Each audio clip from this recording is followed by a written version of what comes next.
Okay, so earlier this week I said that 13th Colony's 15th anniversary bottle was the best bottle that they have produced.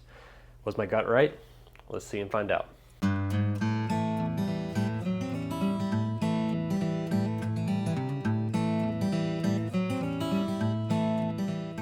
Welcome back to the Bourbon Retriever, and today we are doing a blind of some of the best releases from 13th Colony. We have the 13th Colony 15th anniversary. We have both the Double Oaks, Batch 1 and Batch 2, and then the other two, I believe, are cask strength. They could be bourbons, they could be rye, I don't really know. This blind was put together by Doc. Doc is one of the pillars of the Whiskey Row community. If you guys don't know Whiskey Row, it's another YouTube channel here on YouTube. You guys just need to go and check them out. I was watching one of their live streams and the host himself was doing a giveaway, but by the end of the live stream, he had 6, 7 of his own Patreons offering for free to give samples to other people in the community. I entered the giveaway and I was lucky enough to win Doc's blind. So I just want to give a special shout out to Doc because this is something I could not have done on my own. I don't own either of the Double Oaks. I don't own any of the cask strengths. The 15th anniversary bottle is the only one I own. This is a very special blind to be able to do just because these are such hard bottles to get. And most of the time that you're drinking these bottles, you're just drinking them one at a time because you're probably only gonna own one of them. So to be able to try them all next to each other, I think it's just gonna be an absolute treat to figure out what is actually my favorite of the bunch. So I don't know which of these are which bottles. He labeled it 1, 2, 3, and an AR. I don't know what AR is, but maybe you other out there that have better deductive reasonings, you guys can figure it out before I get to the end of this blind. Mix them up a little bit here. I don't know which one's which. 13th Colony, it is very difficult with their Double Oaks. You can obviously tell here that 2 of them are darker. I don't know which is which batch, but I'm pretty sure I can tell that 2 and 4 are the Double Oaks. It's just the nature of the beast with how dark those batches are. But without further ado, let's go ahead and jump into the first glass. Cheers. Off the bat, I'm getting a ton of light fruit notes. The apples, probably that's the most predominant note, but traditionally the more crisper, lighter fruit notes is what I'm getting. Maybe even a pear. You definitely can tell there is some proof there. Doc did warn me that all of these are, I think, 135 and above. This is 100% the hottest blind I have ever done. I might have maybe 1, maybe 2 bottles that are that hot, but never 5 of them in a row. Yeah, that is just like proofed up apple juice. Very pleasant, I'm enjoying it, but let's go ahead and jump on to the next drink. Instantly getting a lot more of those oak notes. You can tell just by the color that this is one of those Double Oaks. Glass 1 and 2 are almost on completely different spectrums. Glass 1 has that nice bright fruity notes, whereas Glass 2 is more of those savory. I'm getting that dark, rich oak, and it is just a completely different experience. Yeah, I'm digging that aroma. That is almost exactly what I want from a drink. Man, I don't know if I'm gonna make it to this blind. That is another very proofy drink. I'm only in Glass 2 and I gotta get through 5 here. And then also probably go back through it. So yeah, Glass 2 definitely beats Glass 1 on nose. On palate, I think Glass 2 still wins because I'm just getting that oak note, which I enjoy more personally. The only thing I'll say on this is in the back end, it gets a little bit of tannic notes, but I think overall Glass 2 is still ahead. All right, let's go on to Glass 3. Man, coming off the Double Oak, I'm almost getting nothing on the nose on this. I thought about putting the Double Oaks at the end, just knowing their effect they may have on the other glasses. But I ended up just mixing them up regardless, but I don't know, that could be the reason I'm getting nothing on this, but that first sniff was very bland. Okay, on the palate, I'm getting a lot more of that cherry note, almost like a cherry liqueur. It's different than 1. 1 was, again, more that apple, lighter, fruitier. This is almost maybe a in between of 2 and 1, a mixture of the two. You're getting more oak on 3, and the fruit notes have almost turned into this jammy like note. Yeah, I'm almost still getting nothing in the nose. I think something's probably just wrong with my nose. I'm gonna have to, after I'm done with the first go through here, I'm definitely have to take time and A/B these off camera for a bit. All right, let's go on to Glass 4. Obviously, again, from the profile here, we can tell it is another Double Oak. but I don't know which batch. Again, you're getting that nice heavy oak note. I'm gonna smell the two double oaks together here and just see if I can get any differences between the two. After smelling the two, they were very similar. With this style blind, I'm definitely gonna have to reset myself several times. There are a couple tips that you can do at home. Personally, I like to smell my arm a little bit because it's a nice bass tone. It's a scent I'm used to, and it can really reset yourself personally. I know others will smell coffee. I personally am not the biggest fan of that because afterwards everything just kind of smells like coffee for me. Other things people do is eat bread, crackers, things like that to help the palate also. Okay, so that had the oak notes that I had from the other double oak, but it doesn't finish tannic. In fact, the finish kind of dies off a little bit, which I was a little surprised about. I definitely have to go for another sip on that, but I was surprised how much more this one dies off than the other drinks. Yeah, it's still hanging there on the tongue, like that proof is still there. But where glass 2 is here, when that goes tannic, this one doesn't go tannic. So I think off the bat, this one is better than this batch. So this one will drop down a little bit. And I think this is now gonna be the front runner between the two double oaks. But again, like I said, I'm gonna have to go back and A/B this a little bit. All right, going on to the final glass. Oh wow, that's a lot of oak I'm getting on that. That's good. That's definitely a nice, good jam. Wow. I'm gonna say right now that is the best aroma across the board here.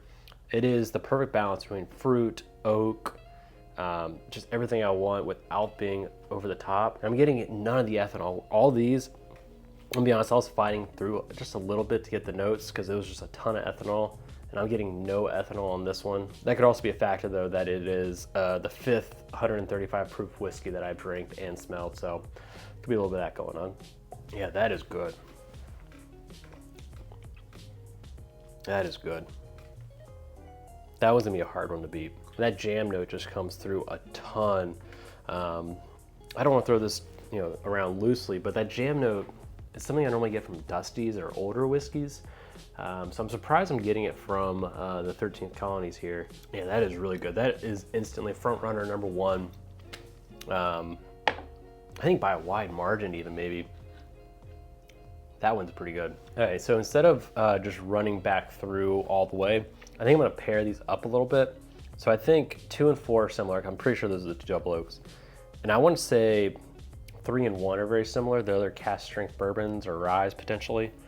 So I think I'm gonna do, first off, I'm gonna do 1 and 3 here a little bit, do some A/Bing between these two, just to see if I pick out a little bit and just see which one is better than the other.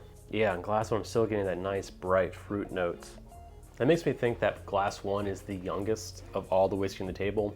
Because traditionally I get those fruit notes from younger whiskey. Yeah, and after going back to glass 3 now, after trying all the glasses, it is really falling flat. It's not holding up to the other glasses. See, I do like the notes in it though, but they're just now muted compared to everything else. Like this one's a nice summer day. This one's a little more jammy, like maybe closer to fall, I would describe it. With the season now being summer, I think I'm preferring glass 1 more, but I think that might just be purely for the situation right here. There are other situations I might enjoy glass 3 more, but I think right now glass 1's ahead of 3, and let's go and jump into the double oaks, which I'm pretty sure are glass 2 and 4. Yeah, glass 2 now is just straight ethanol. That is a lot of ethanol, a lot of tannic. That might be last place, to be honest. Like that is almost super tannic. Whereas glass 4, sorry if I'm mixing up all the numbers and everything. Glass 4, it has a nice balance of oak with the other notes I get without the ethanol burn that glass 2 gives me. Yeah, glass 5, I went back to that one, tried again. That one's a heads and toes, the rest above everything else. This, whatever this is amazing. And there is a clear distinction with me personally between this and the rest of the glasses.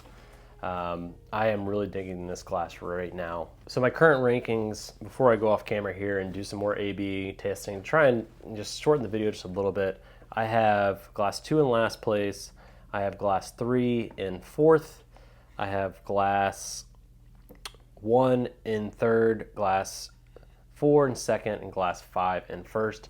But I am gonna go A/B test these, and I'll come back with my final ranking before I do the reveal. All right, so I am back after doing some extensive A and B testing here. I even got a pizza because I just needed a nice base later after doing this much high proof whiskey. But for me, 5 is a clear winner, heads and tails above everything else. Then 4 was, I think, a solid second place. And then 1, 2, and 3 to me were all almost tied. Every little thing every one of these had something a little different about them that I enjoyed, but there was like a flaw to each of them. So like 1 was super apple forward. It's to me what like an E.H. Taylor barrel proof should be. And I really enjoyed it for this time of year where it's super hot in summertime. I think this is a great pour. B had some great oak notes, but there was this tannic back end bitterness that just kind of threw me off a little bit.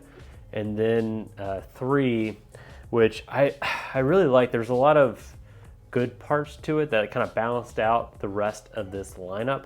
But there was this cherry liqueur note that kind of really threw me off. It was kind of off-putting to me, but overall I thought it was a great drink. I think these 3 are bottles that I would enjoy drinking. I wouldn't say any of them are special, but they're ones that I would definitely love to sit down with a pour and drink. Whereas for me, 4 and 5 were nice special occasion pours, especially 5. This is one that I think everyone should try and drink once if they can. I don't know what it is yet, but 5 is a spectacular drink. So I don't have the key to what each of the numbers are here, but I'm gonna go message Doc real quick and get the answers and come back. All right, I got the results from Doc. Let's go ahead and jump into this. My last place glass, which is number 3, which is also labeled number 3, is a pick from Georgia World of Beverage. This is coming in at 130.6 proof and is 6 years old. I really enjoyed this drink. I think it was a nice, well-rounded drink. It just had this cherry liqueur note, which I liked, but also at the same time, there's a little bit of fruitiness behind it. Okay, moving on to 4th place, which was the number 2 glass, is glass number 1. And glass number 1 is the Double Oak batch number 1. Now I am a little shocked with this. I really thought that batch 1 would have beat batch 2. I've had batch 1 and 2 in the past, very different occasions though. Batch 1 was the first 13th Colony product that I have ever had, and I fell in love immediate. Whereas batch 2, when I had it at the end of the year blind, to me it just didn't live up to my memory of it. So having it here together, I can really see that batch 2 beat batch 1 for me, at least tonight. Now moving on to 3rd place, meeting the podium, is glass AR, which this glass, I'm gonna be honest, had me the most scared the whole night because it was super off profile from the rest of these. It did not taste like it came from the same family, but I just love that apple note with the proof. I really think this was a great pour for this time of year. And coming in 3rd place is the Whiskey Row barrel pick from 13th Colony. This makes a lot more sense now knowing David and his palate. He loves those Buffalo Trace products, and this reminds me of the E.H. Taylor barrel proof. But all said and done, Whiskey Row had a great showing today, coming in at 3rd place, beating another pick and beating the Double Oak Batch 1, which I am absolutely shocked about. But David and team did a great job picking this bottle. Just hit the spot tonight with those apple sweet notes. So moving on to 2nd place, to me was a clear differentiator. These 3, you could almost lump them together and go back and forth. But 2nd place to me was another step up, and it is number 2, which I'm pretty sure has to be one of the other Double Oaks, just given the color. And it is the Double Oak batch number 2. Again, I'm shocked that this beat batch 1, but tonight I was really digging this bottle. Yeah, those caramels with the oaks, just mixing in there. This is right in my wheelhouse. But for me tonight, batch 2 of the Double Oak just had the perfect balance of caramel, vanillas, oak, which was that predominant, which I was an absolute fan of. And it just didn't have the bitterness to me that batch 1 had tonight. Yeah, I'm gonna savor the rest of the sample that he sent me. That is a good pour. And then in 1st place tonight, which was, the 13th Colony 15th anniversary bottle. This, I'm telling you guys, is a special pour. If you're gonna go out there and hunt any of the 13th Colony bottles, I would highly recommend you go out and get the 15th anniversary bottle. It is just on a different level than all the other 13th Colonies. To me, it matches the hype So that was my blind tonight of some of the best bottles that 13th Colony puts out. I'm glad my gut was right and that the 13th Colony 15th anniversary bottle was my favorite. But if you're enjoying this content, before you head out, make sure you check out this video or this one. And until next time, cheers.